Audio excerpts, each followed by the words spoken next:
Excuse me? What are you doing? Oh, tech guy said to remove the drum screen. Why? He said we don't need it. No, the congregation's gonna have a fit. Put it back. But the tech guy said we don't. Look, kid, I've been at this church for a long time, and we've always had a drum screen. Well, what could have possibly changed all of a sudden that we don't need one? Well, spit it out, kid. Well, the tech guy said he talked with the drummer. Seriously? He talked with the drummer? Yeah.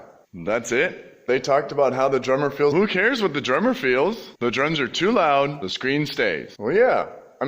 No.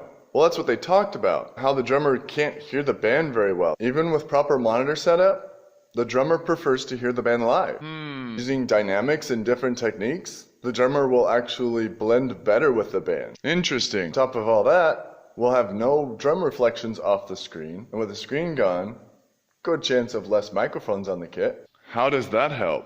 Sometimes using less microphones gives the appearance that the drums aren't as loud. Oh, okay. Go ahead.